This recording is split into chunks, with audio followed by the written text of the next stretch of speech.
everyone. Welcome to Bucket Courses. Happy Earth Day to everyone. Thank you, JR, for this slide here.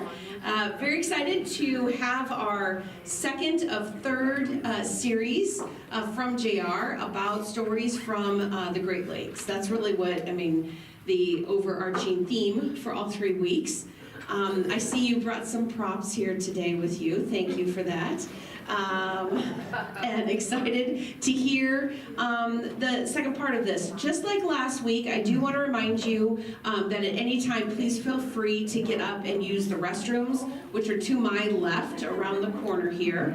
Feel free to get up and get refreshments and snacks over here. We will take a break around 10:40, something like that, to 10:45. We'll take a break, and then we'll end today around 11:30. JR, when I get up, that means you got to start to, yes, wrap it up. So we will do that today, and end at about 11:30. Oh no! Shoot, that's probably why. Maybe I should do that to you to remind you to stop. Now when it's time. All great information. Kidding aside, all wonderful information. JR, we're thrilled to have you here again in the time that you take for these presentations. So without further ado, will you please help me welcome JR Paulson. Again, thank you all for being here. Sound test.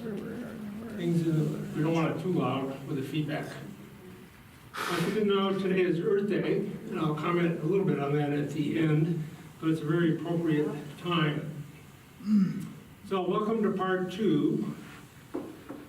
Part 1 took place over approximately the first half of my life, first 40 years, and most of the time we did live in the Great Lakes or in Michigan. So in this part I'm going to cover what happened of the second 40 years after my move to Grinnell, although we remained in touch with the Great Lakes and went back and visited. Part 3, next week, we'll emphasize what lessons we've learned from first and second, or have not learned, from the Great Lakes and stories. So fasten your life preservers and let's begin.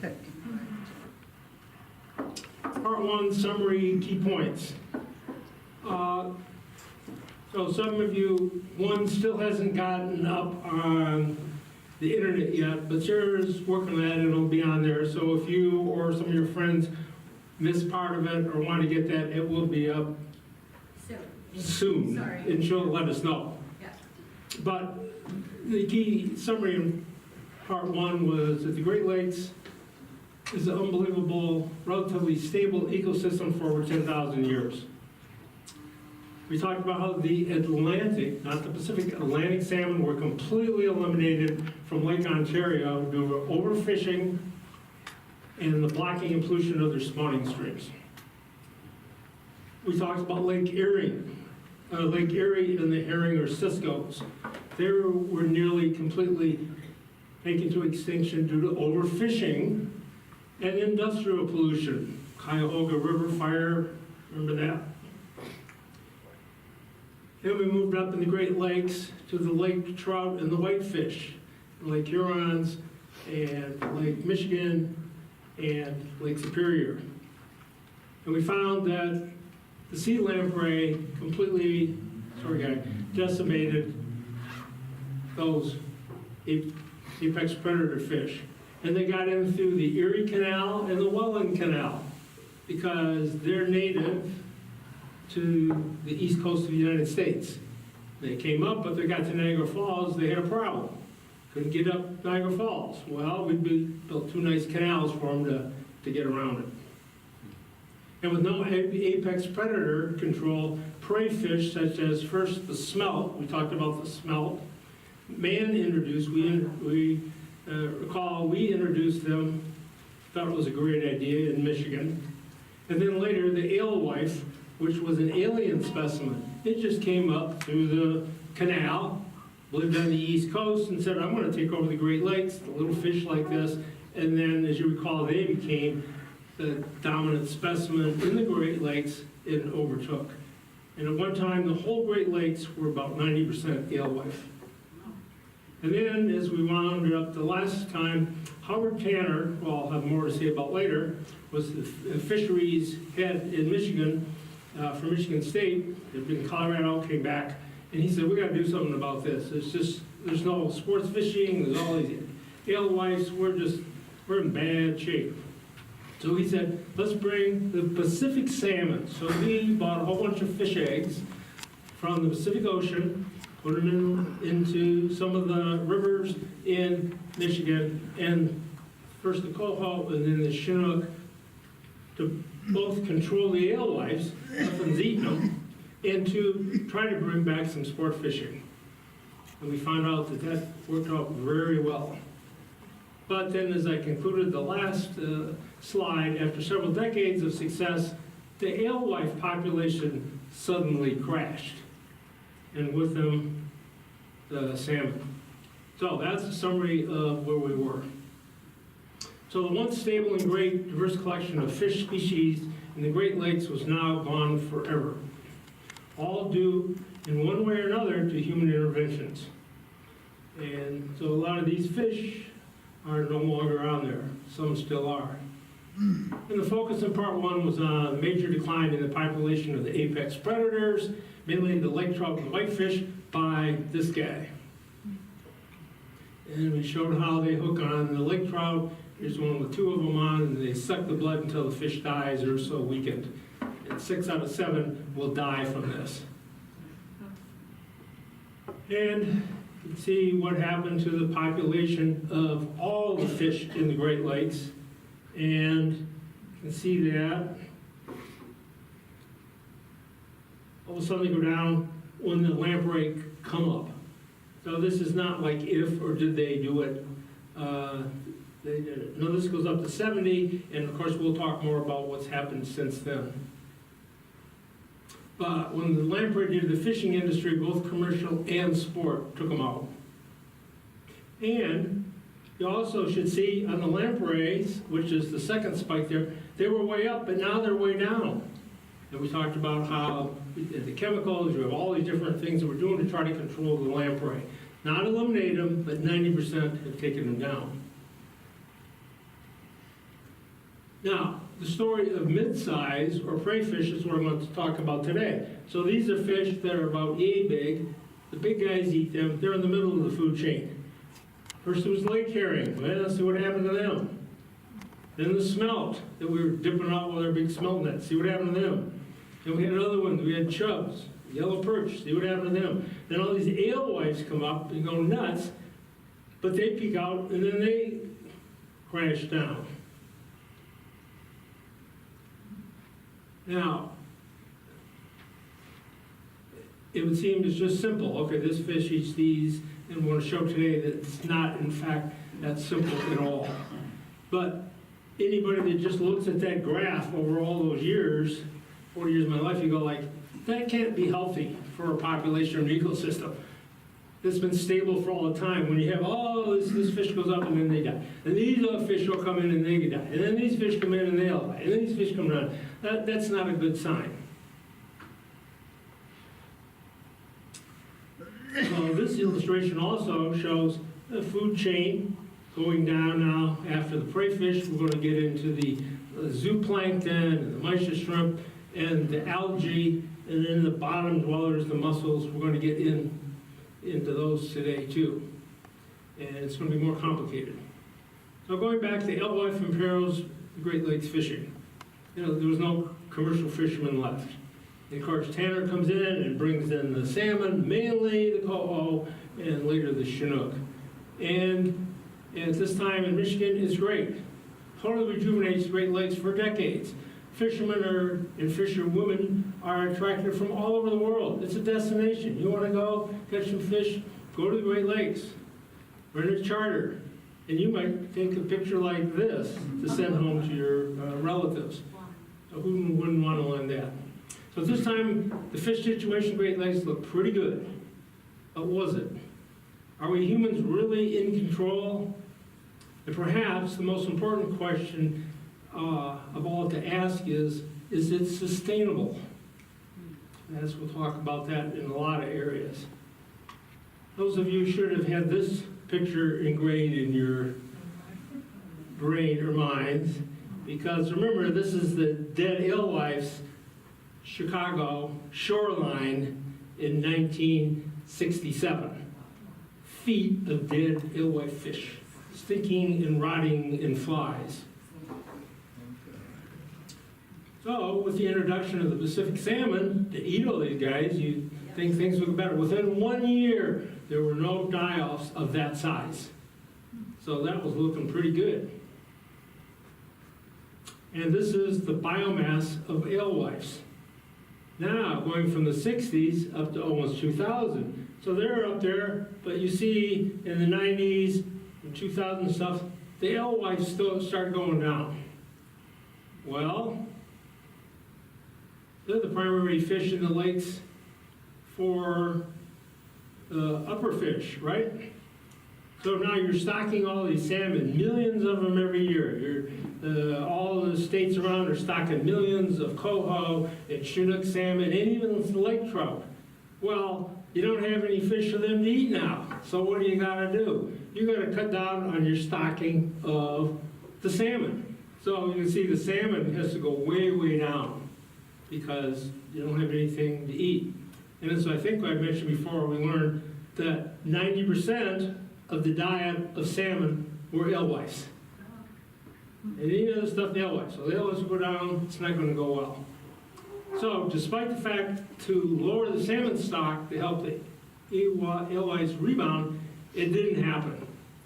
And then the populations of salmon and alewives continue to remain very low. So you have to do the stocking. If one time it was 30 million, that declined in Lake Huron, I call it our lake, had the big decline first. And there wasn't enough even to support salmon fishing in Lake Huron anymore. And then about 3 years later, in Lake Michigan, the alewives went down low enough that you didn't have salmon fishing over there. The crash in Port Huron, or Lake Huron, occurred in 2004. Before I got back with my kids to take them out on boats and catch some of those neat salmon. So, catching up, the alewife and the Pacific salmon, they were both exotic fish. They were not native to the Great Lakes. Obviously, the Pacific salmon were, but either were the alewives. And this wasn't sustainable. You had to restock all the time. Salmon, fish, build up contaminants in their flesh. That's not good. And if you're just doing the salmon, what happened to the lake trout? Don't you want them to come back? Remember, the alewives were eating the fish, the baby fish and the eggs. So this does not look like this was going to be a sustainable situation if you just stood back. So what caused the crash in the alewives? 2 reasons. The nature of the alewives themselves and another aquatic invasive species, which we're going to get to today, entered the lakes and destroyed their food supply. So it attacked them from underneath. And I think I went over this before, but it's worth going over again. Primary reason these alewives died is they are saltwater fish, normally. They're invasive. They never fully adapted to a freshwater environment. They could not handle temperature shock. So you're in Lake Michigan and all of a sudden the wind changes and the blows the warm water out and the cold water comes in. They can't handle that. That doesn't happen in the ocean. Change. So that's one thing. Osmotic stress. They're always trying to preserve salt because they live in freshwater. So their kidneys are working overtime all the time. So the doctors like to say they're probably in some chronic kidney failure all the time as a baseline. Nutritional deficiencies. I found this fascinating. The alewives suffer from a lack of iodine. What if you don't have iodine? You get hypothyroidism. And also B1 vitamin. What? Fish eat vitamins? Well, they do. And the thyroid issue, so you got a bunch of these slow fish going around with thyroid disease. Spawning stress. You get too many fish, they're all spawning, and they don't have enough food because there's too many of them, and that takes them off. But it took years of study to figure what happened to these alewives. Now, okay, the alewives have this, but what happened to the fish that eat them? Well, we find out that the alewives secrete a chemical called thiamine deficiency in enzyme thiaminase. So now you're eating a fish that's low in this, but it has an enzyme that you're eating the fish now that makes thiamine go low in you. So the fish above them now are getting thiamine deficient. And anybody, well, I won't pick on the doctors here in the crew, but any foods that we eat enough of that causes problems, the answer is alcohol. So if you drink too much alcohol, you become thiamine deficient. So when people came in with DTs and stuff, then you want to give them thiamine. So that's another food where you ate that did that. And also it was called berry. Well, the fish are getting it, now the fish above them are getting it. I don't know about you, but as kids, I don't know what Paul called, but we saw a lot of women around when we were growing up that had these big fat necks, sometimes called frog necks. There's lots of them. Well, the Great Lakes was also known as the goiter belt. It's a high rate of hypothyroidism, which often approached 70% in children. And in World War I, it was difficult to get recruits from the Upper Peninsula of Michigan because they were all hypothyroid and they were weak and we don't want you in the military. And it was determined that it was caused by lack of iodine in the diet. Well, soils in the Midwest were low in it, and very few people were able at that time to eat seafoods which contained needed supplemental amounts of iodine. Couldn't afford to get fresh fish from the coast. On a side note, tangent, which I think I will go into, of hypothyroidism in humans, not fish. Dr. David Cowie was a Canadian physician who became a chief of pediatrics at the University of Michigan. He realized that this hypothyroidism in the kid was lack of iodine in the diet. But it would be too difficult to get people just eat some iodine in your food or do stuff. He came up with the idea of getting the salt manufacturers to add salt, which everyone uses to some degree or another. In 1923, he got the approval of the Michigan State Medical Society to go ahead. Good idea. And the next year, he convinced the national salt manufacturers to add 0.01% sodium iodine to all of their salt. And it's about that time that Morton Salt Company had the largest salt manufacturing company in the world. Notice on there, Port Huron, Michigan, just south of us. Any of you familiar with that, when it rains, it pours? It's all pretty classic. And I remember coming into town from the south, you'd see the big plant and you'd see this Morton salt shaker there. And that's a picture of the Morton Salt Baseball Company group in 1923. So the following year, and guess what happened to hypothyroidism in the Midwest in the whole United States? Went way, way, way down. So as they say, the rest was history.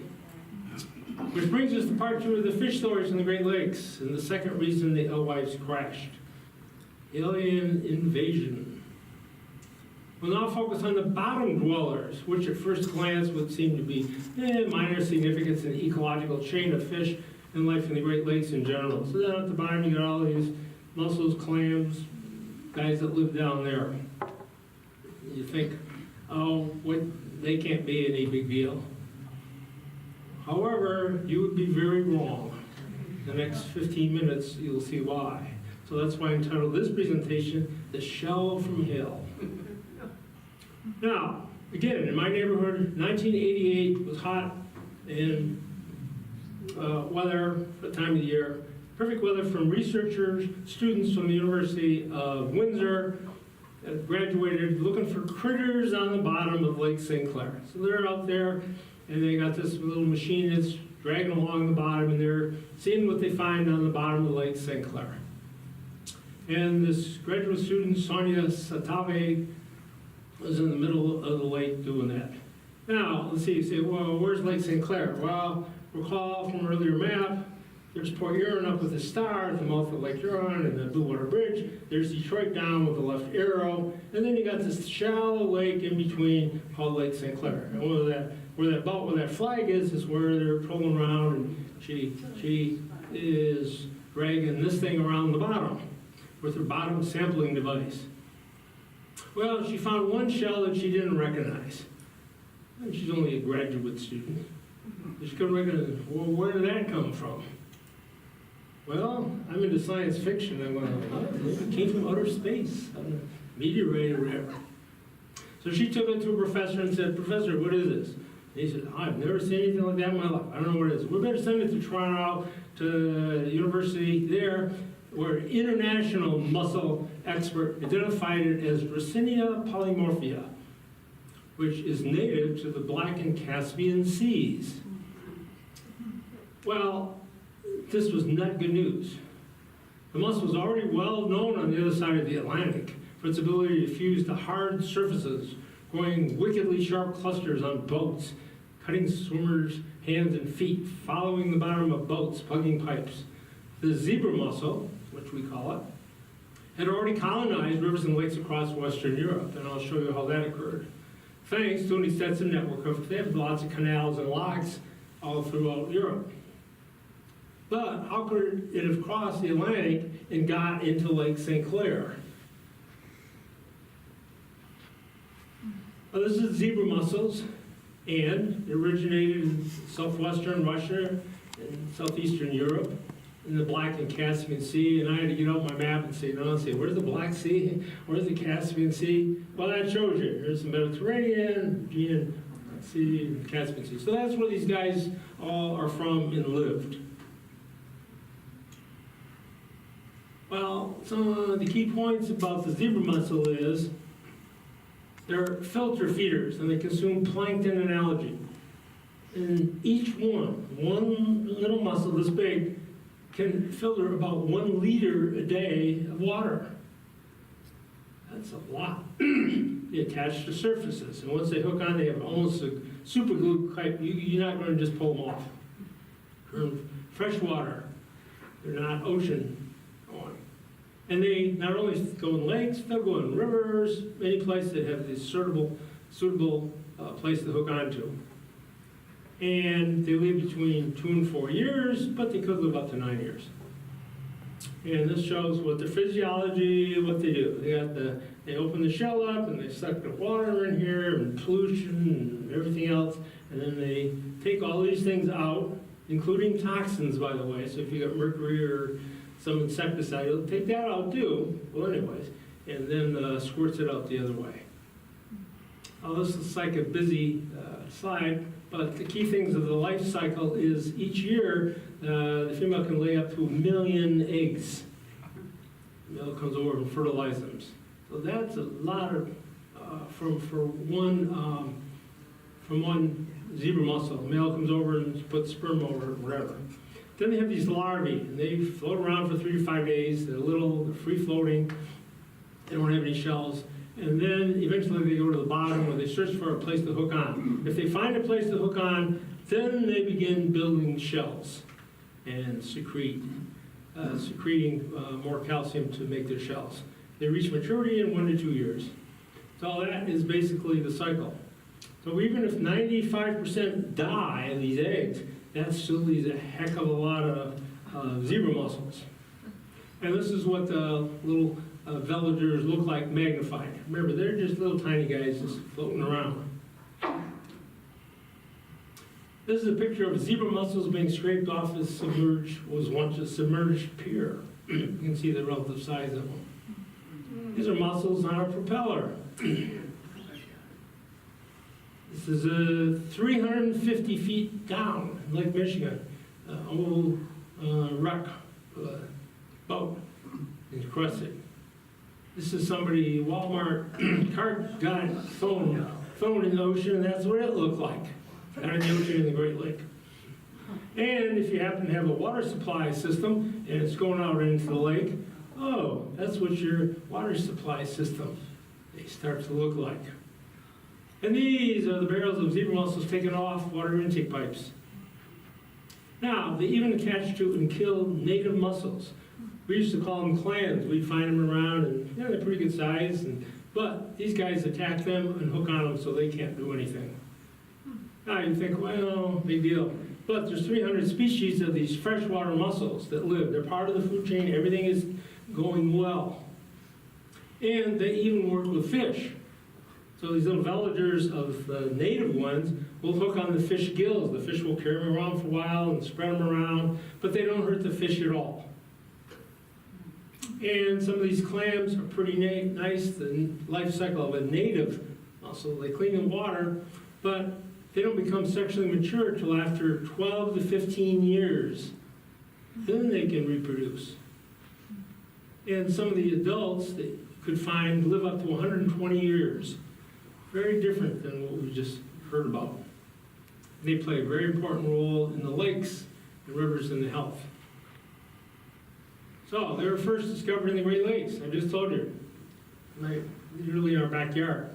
Then they spread the Great Lakes, St. Lawrence River, Mississippi River, and all over at an alarming rate. But pretty soon these guys are on the move around the United States. So here's a map of 89. The dots show where they were in 2002, and where they were in 2017.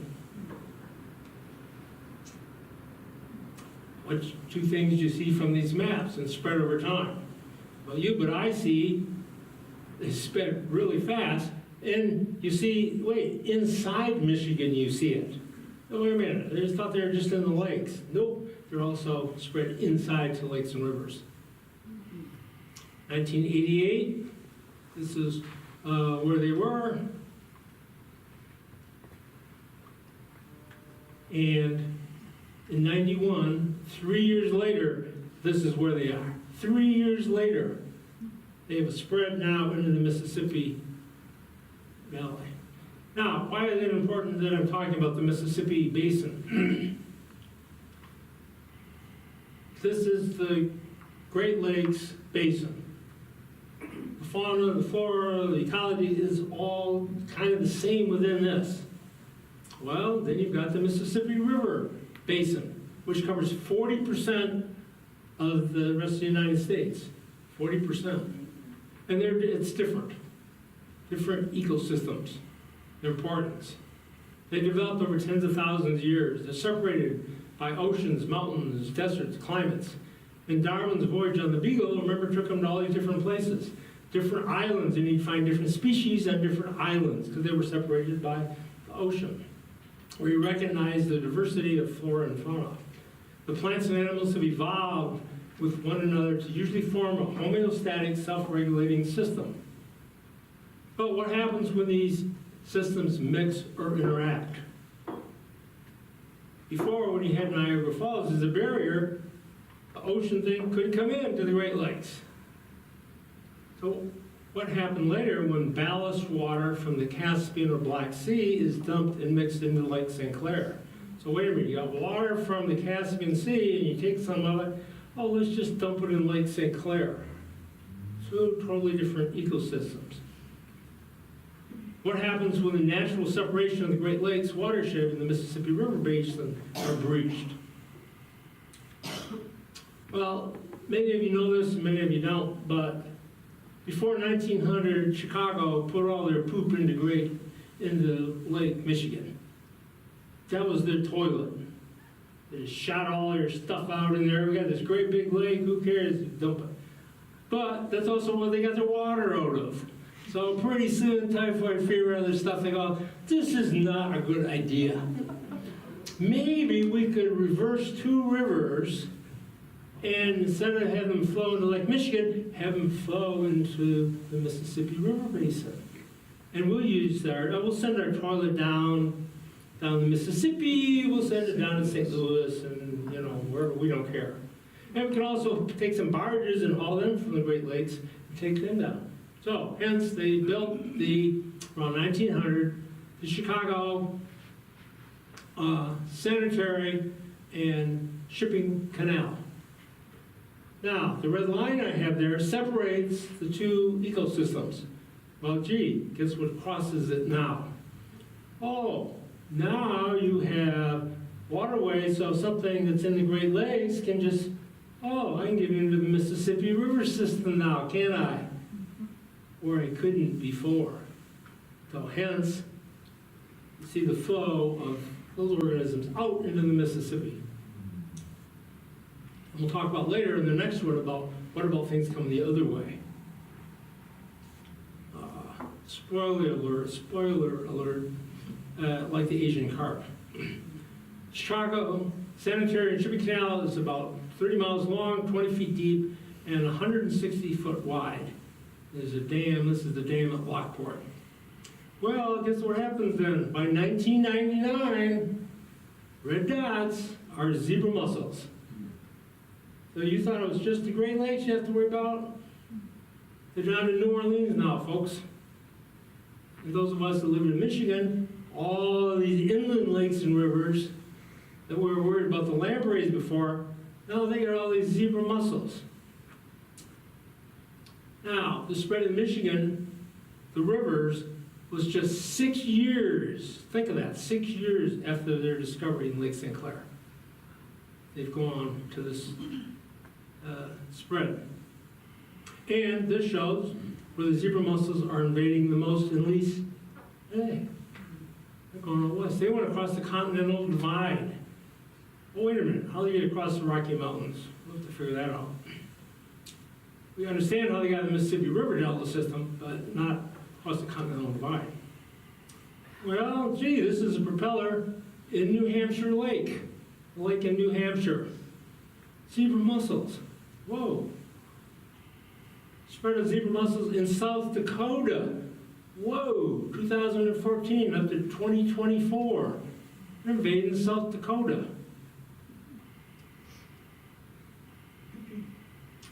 Gee, look at this beach on Green Bay, Wisconsin.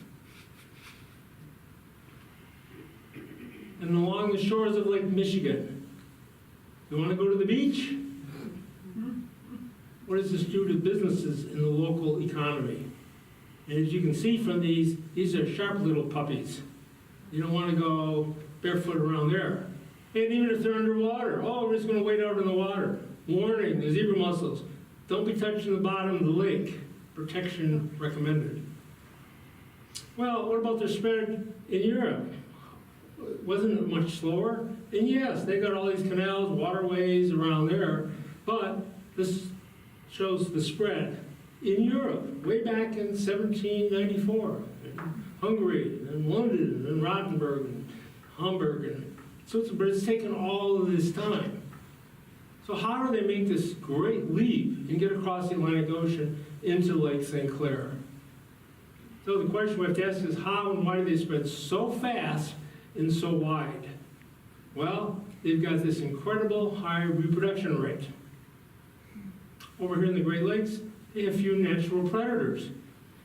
Who's going to mess with them? Who wants to mess with them? Nobody. They stick to boats at many different points. And they can live days out of water. Ooh, that's a pretty good thing to have if you're a mussel. They're easily transported on recreational small boats from lake to lake and river to river. And within the Great Lakes, ballast of freighters can be exchanged from port to port. Well, so how'd they get in there in the first place? Ballast water from overseas ships. The Seaway story. Another Port Huron story. For all these years, St. Lawrence River was buried, all these rapids on it. So you couldn't get boats up to Lake Ontario because of all these rapids. So they said in the 50s, Eisenhower and Canada said, let's make all these locks and things so we can have boats from the ocean can come all the way into our Great Lakes. We got the Niagara Falls thing figured out. Yeah, we got the long canal there, but we can't get them in. So they had this huge project. It's one of the greatest engineering marvels of the 20th century. And in 1959, it was completed. So the answer is St. Lawrence Seaway is how they got in. And they have, Canada owns 2 locks, and we own 5 locks. So now you can go the 2,300 miles from the ocean all the way to Duluth, Minnesota. And they have to have the locks, of course, because remember this one, the lake levels, you can see it changing there on the St. Lawrence River, so you have to have the locks to get them up there. I don't know if Paul remembers this, but I remember when I was about 12 years old seeing Queen Elizabeth go by on Poirier, and she didn't wave to me though, on the St. Clair River on the Royal Yacht. It made this ceremonial thing up the river at the opening of the St. Lawrence Seaway. And then later, remember I told you in Fish Stories 1, London's parents had a cabin on Nevis Island up in the St. Mary's River. So they could sit from the front of their cabin and we could watch all these boats be going by, all the freighters and boats. And it was really neat. I told you they had this big map in there of the flags of different countries. You could sit in there and someone could buy and go, what's that flag from? You run out and look and go, oh, Turkey, oh, Istanbul, or oh, South America, Rio de Janeiro. And it was just really fun to see all these boats go by your place. And so you could still know your ships, 20, 25. Well, why do ships have ballast? I had to review this myself. If they ride too high in the water, most of their weight is well above the water line and they're tippy. And we've done a lot of canoeing, and so if you don't believe physics of it, try standing in a canoe and doing the standing through that. That's the same principle. So you got these boats coming up, and all this stuff is above water. And so if you had put rocks in the old, I think Romans put big heavy pieces of metal and stones in their boats, the ballast, because otherwise your boat is very unstable. And I show you all the storms we have in the Great Lakes. So you can see what the cargo ships do. So when you got cargo on, you're putting your cargo on, you get rid of your ballast water. You just dump it out. You don't need more. When you're coming to your port or coming across the ocean or coming across the Great Lakes and you're empty, you better have some ballast on, or you're going to be really tippy when some storms come up, or if you're in too shallow water. And where do they have their ballast? Different places, on container ships and bulk carriers, different places, but the same principle occurs. And of course, this slide says it all. So think of every one of those ships that came and unloaded ballast in the Great Lakes, brought ecosystems and dumped them in the Great Lakes. If you're still skeptical of ballast and you're not aware of the SS Eastland, and this occurred in 1915. They had this big corporate party, and they were going to send all the people on a boat, put them out in Chicago, the Chicago River, go out on the lake, go over to Indiana, have a big party on the beach, and come back. Well, all the people, thousands of people are lining up, they're going on the boat in the morning, and as they go on it, of course, the people go to one side and the boat starts going that way. So they pump ballast in the other side. And more people come on it. But the guys they're not very good at doing this, and pretty soon the boat just tips over like it shows here. 844 people died in that. And it was found, the reason was they didn't handle ballast correctly, or right.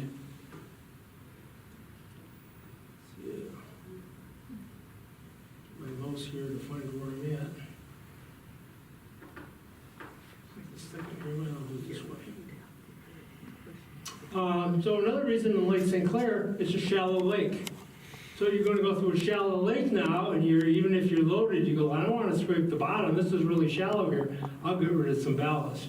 Well, you're in Lake St. Clair, good spot to dump it. Where do they find it?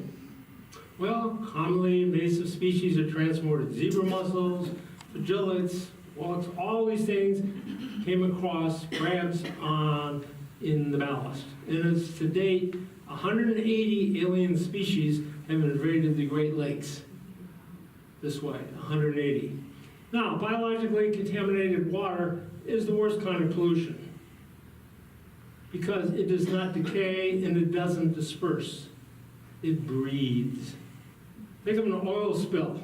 Okay, it's bad, it's horrible on the ocean thing, but eventually you're going to clean it up and get rid of it.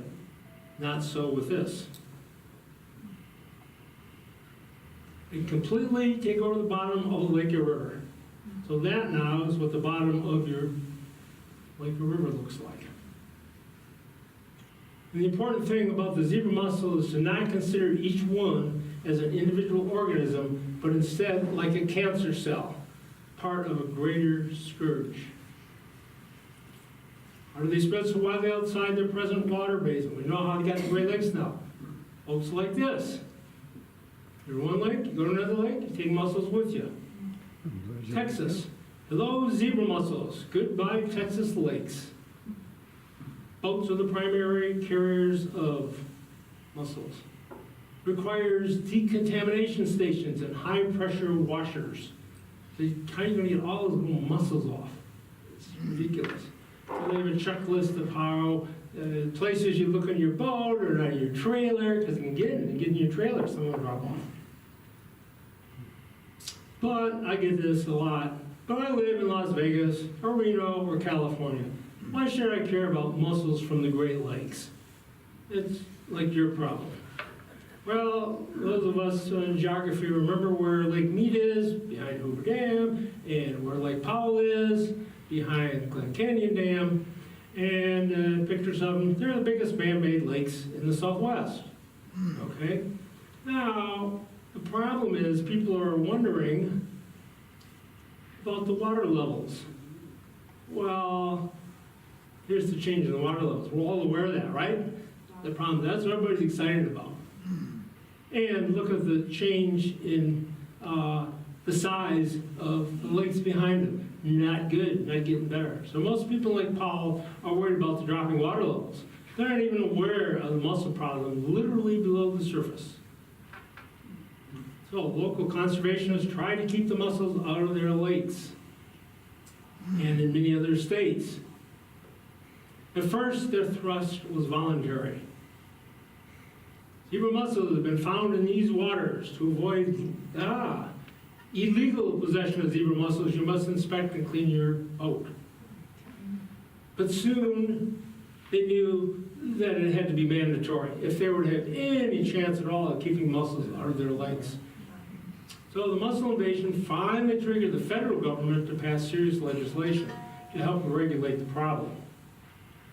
And so the federal government said, it could be a Class B misdemeanor, punishable by no more than 6 months in jail and up to $5,000 fine.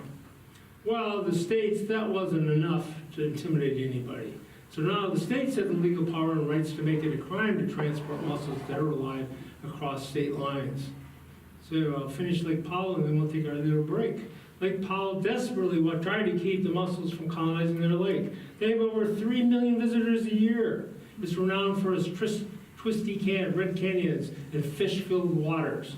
Boaters from dozens of other states known to have mussels infected their water. At first, they let the owners voluntarily inspect, but a year later, they made it mandatory.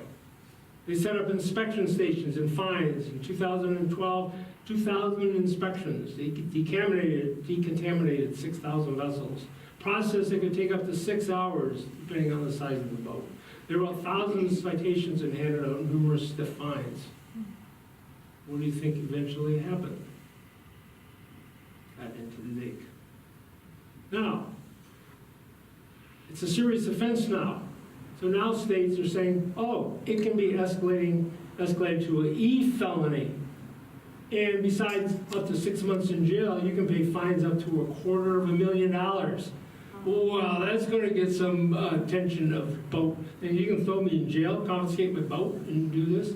Yep. And each state set up this thing. Despite these measures, this eventually happened. Soon Lake Mead succumbed to the mussel invasion as demonstrated in this picture of a cliff face. Zebras in 2004 and later quagga mussels, which we're going to talk about next.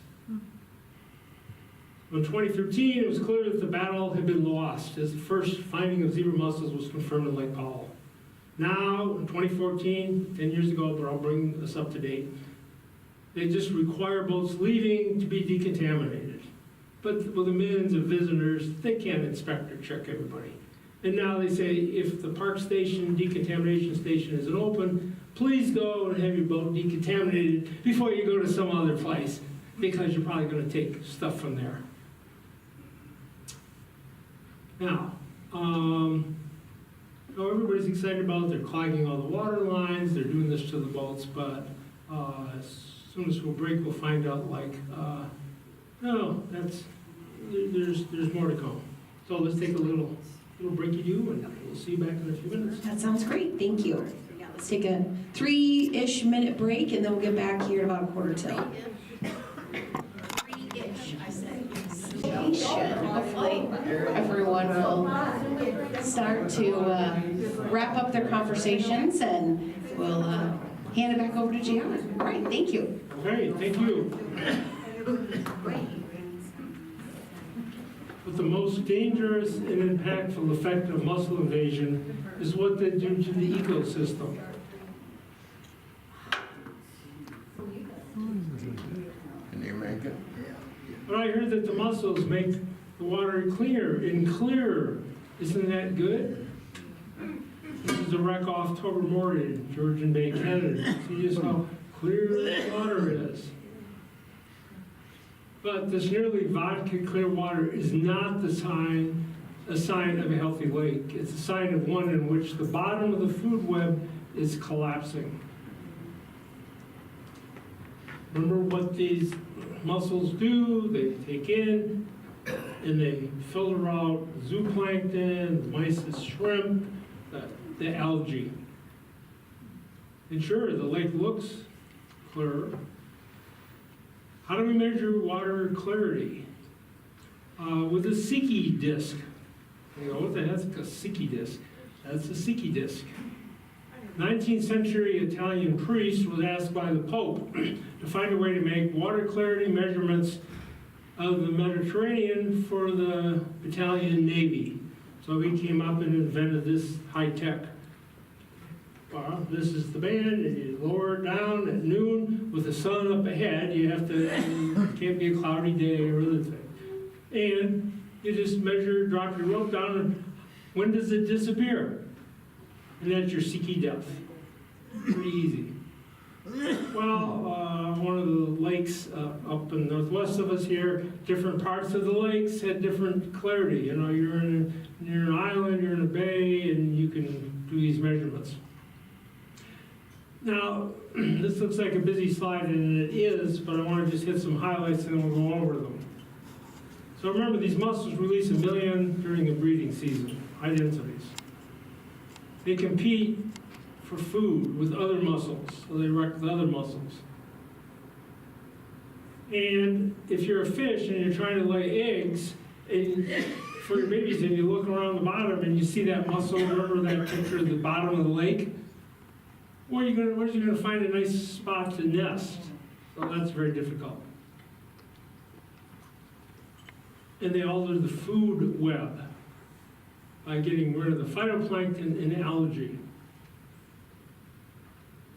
Indirectly, they increase the water transparency that allows sunlight to go down further. And you think, okay, that's interesting, but why should we be concerned about that?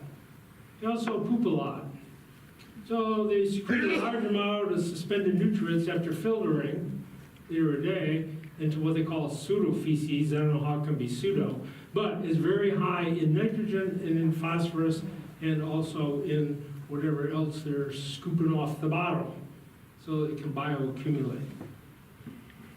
Oh, here's our picture, and you can see the different things that I talked about, the Secchi depth. But one thing I want to highlight here is aquatic plants grow in deeper water. So this long algae used to be up near the surface where it could get water, but now it can go down to the bottom. What happened to the zooplankton in Lake Huron, the biomass, the total mass of plankton? And you can see what happened from before 2000 to about 2015. That's the biomass of all of this zooplankton. Incredible.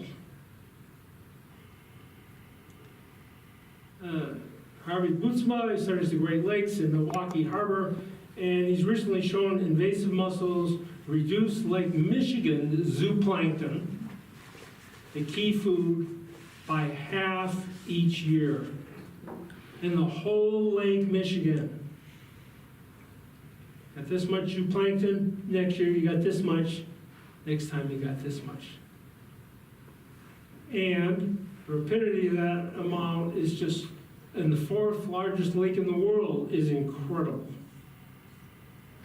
So now we've talked about where prey fish, apex predators, and the bottom guys now are changing that middle spot, the zooplankton. So what are all those other fish above them going to live on? That's what they eat. So now all of a sudden, and I'll come back to this pyramid later because it's very important, you can see algae, zooplankton are the heavier layers. Everything else above them is supported by having good, healthy plankton algae. Lake Erie, effect of the zebra mussels.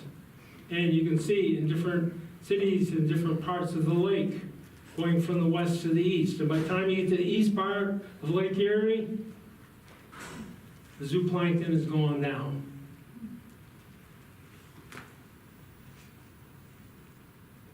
But just as we are already reeling from the zebra mussel, another more prolific and sinister AIS, or aquatic invasive species, came on the scene. The quagga mussel. Well, a little similar to the zebra mussel, but as you can see, they're a little bit bigger. They don't have quite the zebra stripes. And they were first discovered 89 in Lake Erie, Lake Ontario, and also the Great Lakes by me. And they're normally over in the Ukraine. So what's the difference? Zebra mussels, they can inhabit rivers. They want warmer water, and they gotta have hard surfaces to hook on with their shells. And as you find out now, spoiler, they're no longer around. Quagga mussels live in the Great Lakes, but they haven't gone into the rivers yet. They can live in colder water, and they can live on soft surfaces. They don't have to have something hard to hook onto a boat or a pipe or whatever. And they have taken over the Great Lakes. And the reason they're so destructive in their ecosystems is that they steal the food away from the base again. They filter just like the others, about 1 liter a day. It causes an overall drop in the biomass. Now, they outcompete the zebra mussels in many areas. So they've spent the same areas along the Mississippi River and out to California. They don't have to live on hard surfaces. They can live in deep water, and they reproduce at lower temperatures year-round. They can reproduce 5 to 7 times a year versus 1 to 2 times for zebra mussel. So natural selection, these guys are fighting these guys. These guys don't have to have the hard surfaces. They can just, so they have a huge advantage over the zebra mussels. Young girl sits on a mound of quagga mussels at Sleeping Bear Dunes, National Lakeshore in Michigan. Look at the size of that. Quagga mussels blanket the depth of Georgian Bay in Lake Huron, Canada. And the scale of this invasion is just incomprehensible. Not millions, not billions, quadrillions now populate all of the Great Lakes.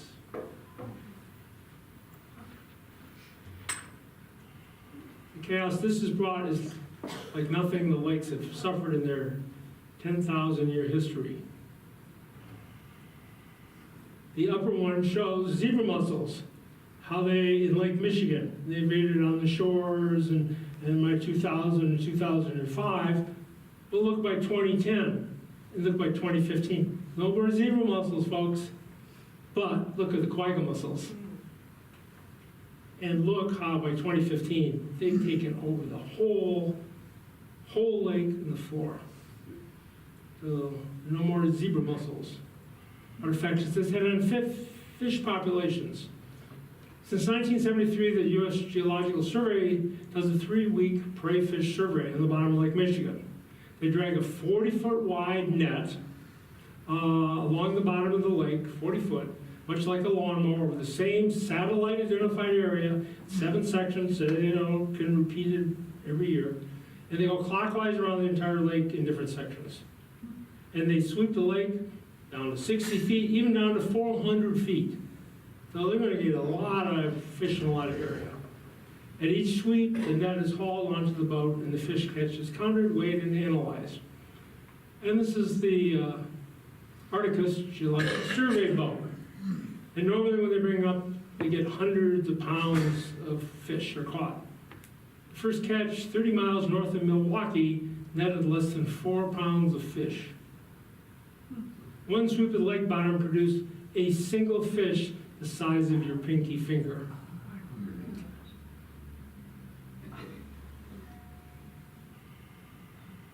And from the U.S. Geological Survey, note the distribution of the quagga mussels in 2015.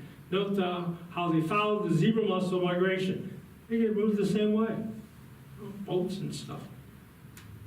Now, remember everybody was concerned about how these mussels clog up your water intakes in cities and in boats and everything.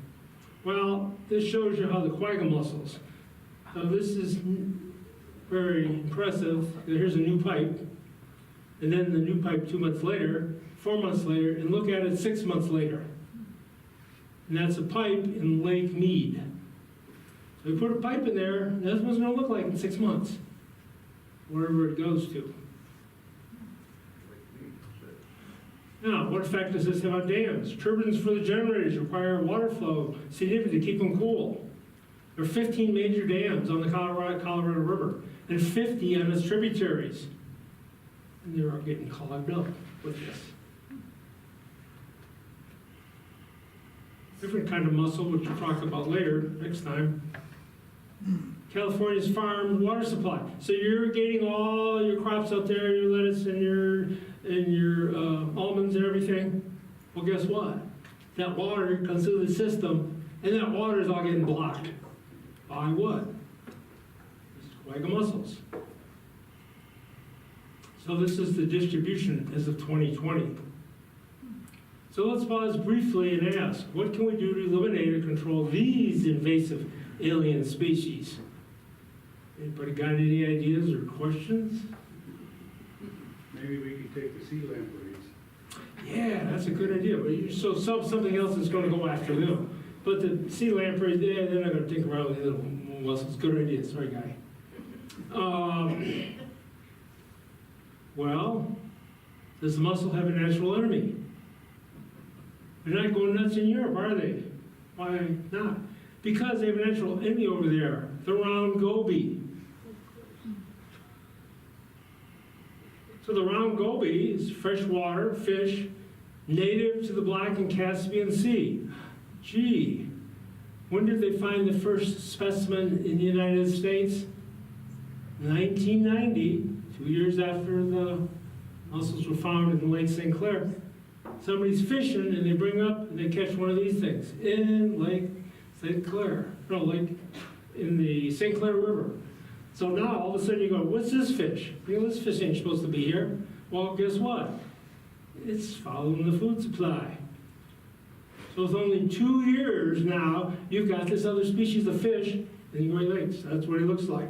Now, those of you who remember my fish tank in the office, I had some gobies on the bottom, but there's several thousand species of gobies. These are the round gobies. And look at the first line there. They eat up to 78 zebra mussels a day. Wow. Cool. Just what we want. And we're thinking this is looking good, right? Alas, a natural predator.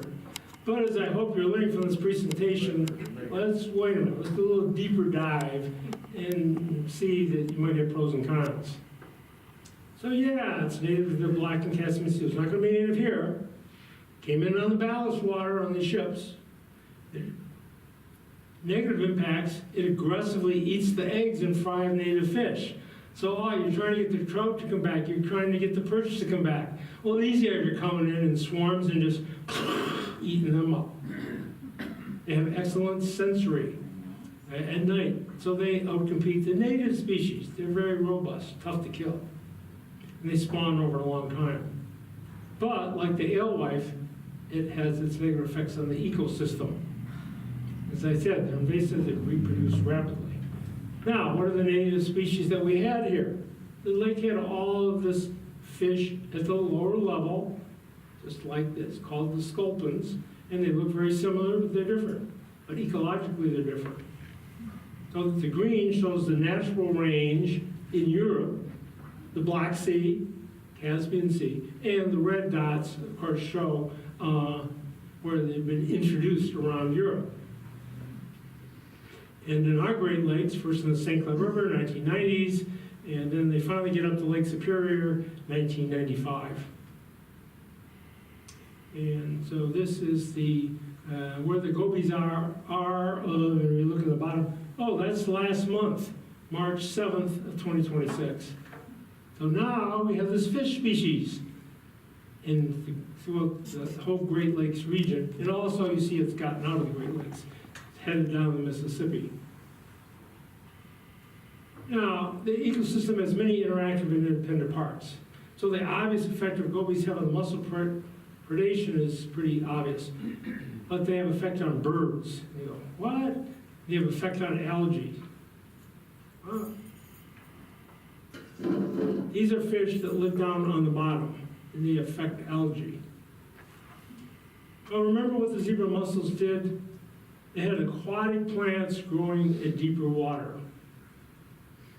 As we've seen, the mussels, by decreasing the phytoplankton, cause some of these other algae to go deeper.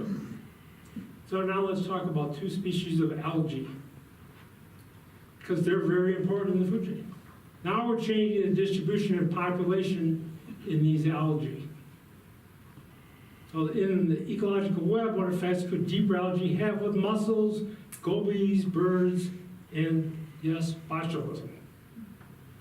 Well, there are different types of algae, green, brown, there's the phytoplankton, the small stuff, and red algae. Let's look at the one species of algae. Let's look at Cladophora algae. It needs three things to thrive. It needs lots of sunlight, so it's now available at deeper depths. It needs a hard surface to attach to, which, gee, the mussels can provide, because it likes to hook onto them. And it needs plenty of minerals, especially phosphorus. Oh, it's a waste product that these mussels make. So this Cladophora is going to, man, I found it all now. Well, you may not have recognized it, but it becomes very prolific and spreads up and forms mats. And when you find some of the mats, it can be mussels intermixed with the mats, and they can wash up on the shore, and it just takes off. And this dead stuff washes up all over the place. It can wash up on the beaches again, our poor beaches. And now it's stinky and more places. Sometimes it can even get up to a shin deep. Now, botulism, as you know, is a rare but serious illness caused by toxins produced by this bacteria that lives without oxygen. Well, gobies consume the mussels. They're eating the mussels, leading to a bioaccumulation of toxins. And the goby disrupts the food web. Now, what happens when you get botulism? It affects your body, nervous system, swallowing, blurred vision, weak muscles, slurred speech, trouble walking, COPD. Well, what if you're a bigger fish and you say, I think I'm going to eat some of these gobies, which is good, but then what happens to you as a fish? You can get botulism and you croak off. So the fish that are eating the gobies maybe aren't, some of them aren't doing too well. So they can eat it and die. So, also, how could it do anything with bird deaths? Well, first of all, you don't want to be swimming around there. Well, the environment is anaerobic now, and botulism comes. So the botulism kills thousands of birds. And this is in 2023, so there's a whole boatload of dead birds that died of botulism. Over 100,000 birds have been killed by eating infected gobies around the Great Lakes. Cormorants used to eat yellow perch, 50%. But what happened to the perch? That intermediate fish went down. But there's all these gobies. Well, so it's going to eat those. Well, what do you think happens to the cormorants? And ducks, and gulls, and terns, blue herons, and bald eagles all succumb to the botulism. So, this chain, the mussels create water clarity, leads to a bloom in this cladophora. They eventually die and decompose in the bottom because of lack of oxygen. The botulism bacteria thrive. Mussels suck up those bacteria and then are eaten by the gobies. The gobies are out swimming around, they're kind of paralyzed, and if you're a bird going around and you see this fish just kind of going around like this, and you're going to go for that one first, aren't you? Or you're going to fight for other ones, and then the birds die. This is all due to the interaction of two invasive species, the mussel and what looked like our hero, the round goby. Same with algae, what can happen when we upset the chemical and mineral environment in which they live? Well, so algae, a group of photosynthetic, primarily aquatic organisms, and we're going to focus on one type, the the blue-green algae, or cyanobacteria. And these are the small ones. You look at them under the microscope up on the right, it's a whole bunch of little ones, not the big golden ones on the bottom that we just talked about. And the cyanobacteria blooms are caused by eutrophication, which is the word you're going to learn, and I'll explain it in a few minutes what that is. It's a major environmental problem. It's increasing worldwide due to climate change. Any of you ever seen this on a pond or a lake? Well, guess what? That's just probably what that is. Or a river. Yep. Or along a large lake shore. Yep. Very, very common. And there can be red algae blooms also. They tend to be more common in states like Florida, along the ocean. But the blue-green ones are the ones we're going to talk about. This is an aerial view of a huge algae bloom on Lake Erie. And that's from space. So these are pretty huge areas. All that green is the algae bloom. Why toxic algae blooms are taking over Lake Erie again. And this article is 2014, and I'll update that in my next one. So you see Cleveland down there, and that arrow over on the left side points to Toledo. And this is Toledo's public water intake out on Lake Erie.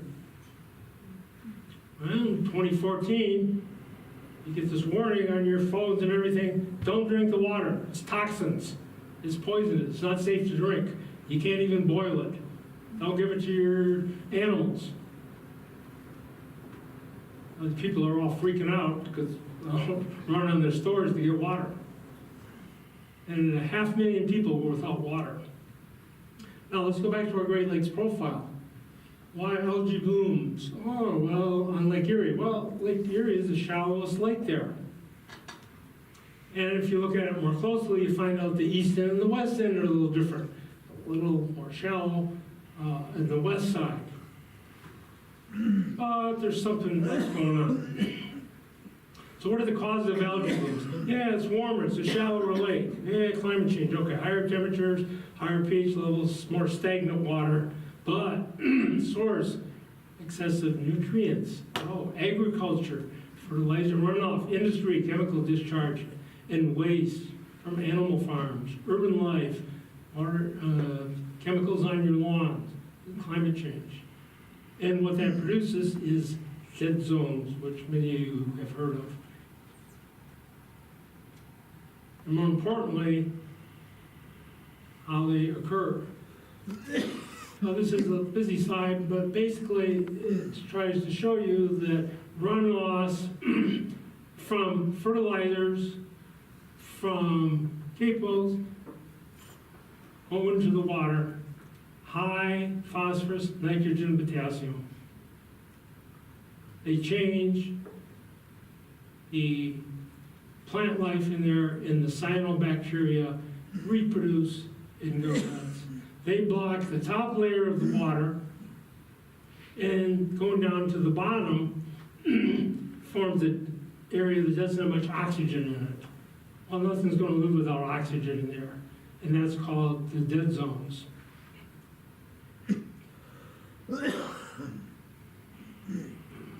Hundreds of years ago, much of western Ohio was called the Great Black Swamp. Excuse me. And the Indians at that time, they didn't even want to go in there. It was just swamp. And these are some of the cities that weren't there where the Indians were around. So you couldn't do anything, you didn't even want to go in there. But over a couple hundred years, they realized that all that thick bog was really rich soil, right? Really rich soil. So if we get the water out of here, we can plant stuff here. So let's cut down the trees and let's put tiling in. It's back in the 1800s. So they tiled it, they cut all the trees down, and now the Maumee River watershed in 1717, that big, huge area, they go up Toledo, those are all crop of soybeans and corn. Look like Iowa? Yeah. Look at that. Solid. Well, gee, look where the algae blooms are. All coming out of that river, Maumee River watershed. You don't have to be a scientist to figure out, but the Alliance for the Great Lakes did. Runoff pollution is a major cause of Lake Erie's algae blooms, which is toxic to fish, wildlife, and people. Occurs when rainfall washes fertilizer, manure spread on large farm fields into streams that flow into Lake Erie. Say, well, let's see how they've done over a 10-year span. Have they changed any of their crop planting much different? There's some 2010 to 2019. I've got more updated stuff in the next part. Not a lot of change, and like, well, we'll change what we're doing with our crops and rotate or not, use less fertilizer and whatever. And then, of course, the other side on the right is, what's the load of phosphorus, either dissolved or soluble or unsoluble? And again, I'm just looking at that and I'm thinking, I don't see any big decrease in that.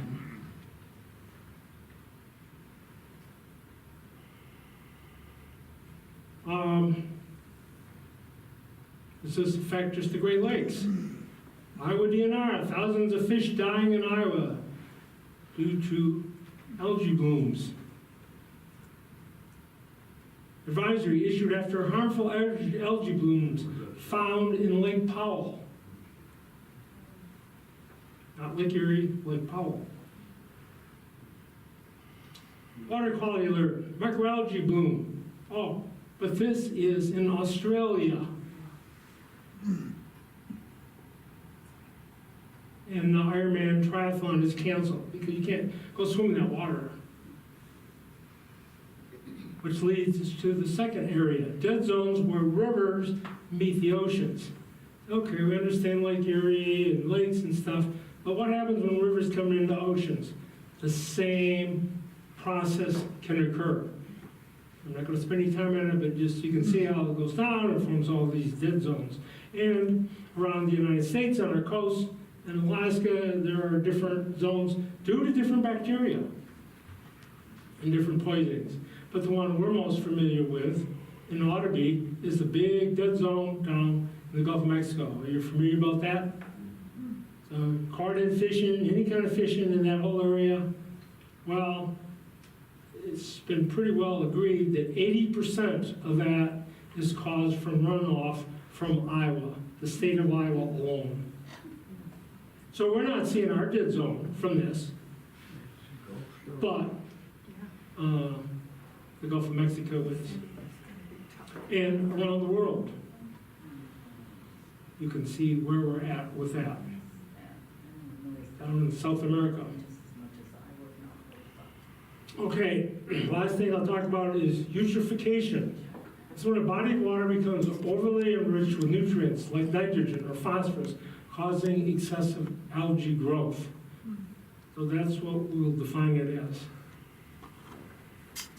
Leads to a loss of food, habitat, and oxygen production because you've got dead plants down at the bottom, you got the bloom on the top, you got the different kinds of other algae decaying. It's not a good system. Well, it's a natural process in nature, folks. It's just one phase of an evolutionary process in succession in lakes and rivers. It's not something abnormal. And it goes through these different stages. The oligotrophic, mesotrophic, and finally the eutrophic. And you can see from, it's kind of deeper, and it's got blue, not a lot of stuff, and then it comes, it's shallower, and more stuff at the bottom, and then finally you get the eutrophic. And then on the right side, you see what same thing can happen in rivers. Rivers that were wide and really smooth, and then they kind of clog up more. And we're all familiar with lakes and bogs in the stage of evolution. It's normal. It's okay. However, there are two forms of eutrophication: natural and cultural. Natural occurs over time. So from stage 1 to 2 takes thousands of years. From mesotrophic down to eutrophic can take hundreds of years. That's okay. But in cultural eutrophication, it can happen over decades. Because we have urban runoff, industrial discharges, fertilizers, erosion, and sewage.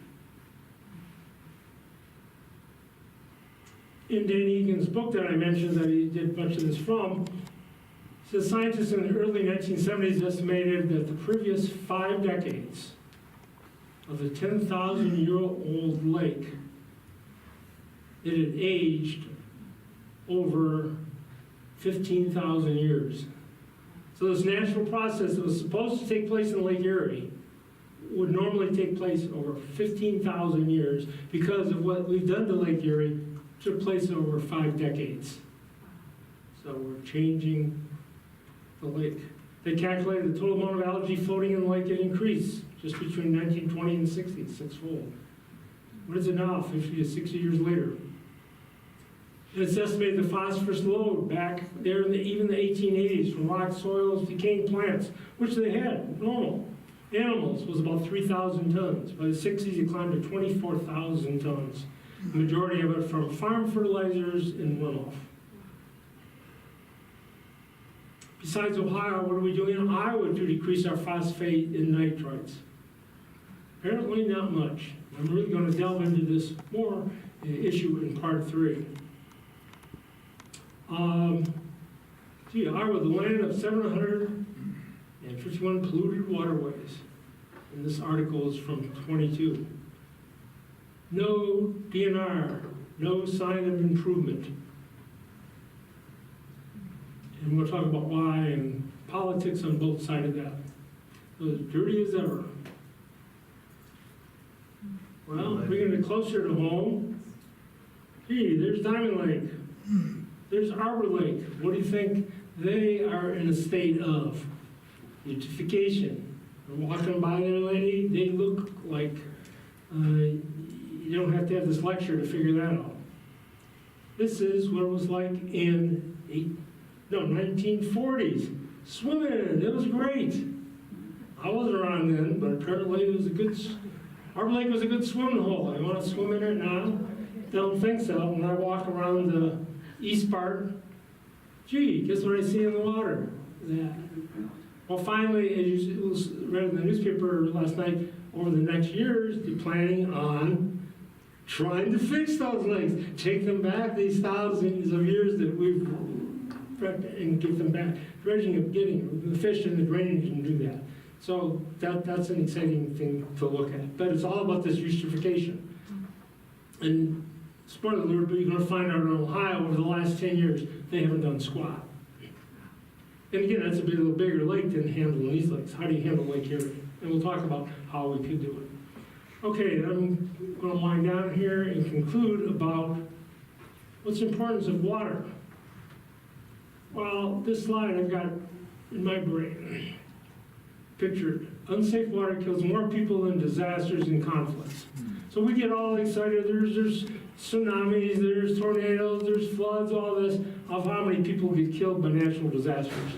Then we think, well, we got the war in Gaza, we got the war here, we got the Ukraine, all the wars we're having, that's killing all these people off. Yeah, well, that's the second line. Well, how many people are dying from unsafe water? Look at it, it's ridiculous. But does that get a lot of news or press or attention? Not too much. And of course, who does it affect most? So I found this slide from a newspaper in India.